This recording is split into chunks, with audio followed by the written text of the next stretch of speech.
Hello and welcome to the second of our T-CLOCS pre-ride motorcycle inspection videos.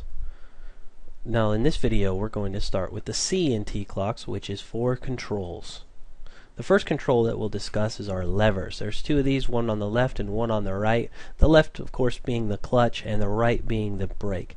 Now when you're inspecting your levers, the first thing you want to look for is just the general condition of them. Make sure none of them are broken or bent or cracked, have any damage of any kind. Once you've done that, it's important to check, make sure the mounts are not loose and that they're properly adjusted. This means that their position is appropriate. There are different ways that you can adjust them to make certain that they fit your riding style and size. Finally, you want to ensure that the pivots are properly lubricated. You don't want those binding up on you while you're going down the road. That's very important. Going along with levers, the next thing you want to check is of course your pedals. Now the left pedal is of course your gear shift selector, and the pedal on the right is for your rear brake. And much like the handles, the levers, you want to make sure that your pedals are not broken or bent or cracked. Make sure that they're not loose and that they're mounted properly, and again that they're adjusted properly and that they are appropriately lubricated at all the right points.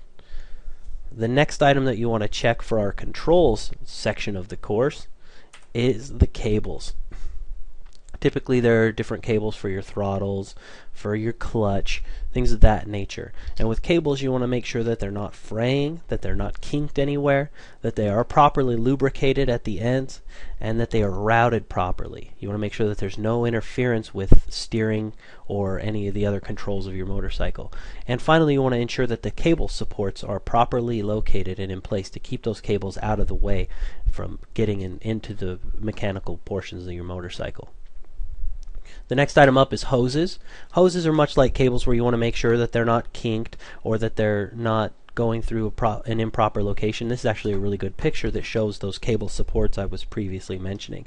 Now in addition to this, your hoses, you want to make sure that they don't have any cuts or cracks in them, that they're not leaking or bulging anywhere. You want to make sure that they're free from chafing and deterioration, as all these things can cause those cables and those hoses to fail. The final thing that you want to inspect when worrying about your controls is of course your throttle. The throttle is of special importance due to the nature of it.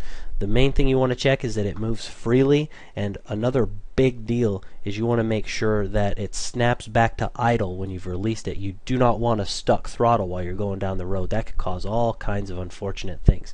And finally, with the motorcycle running, you need to have the throttle at idle and turn your handlebars all the way left and all the way right, just to make sure that it doesn't increase in revs as you're rotating that. That indicates that there's something wrong with your cable, that it's routed improperly, and that it's pulling and causing your rotations to indicate that the throttle is bad. If you have any of those things, once again like in the other video, just make sure that you take your motorcycle to a certified mechanic and make sure that it's safe to ride before you ride it.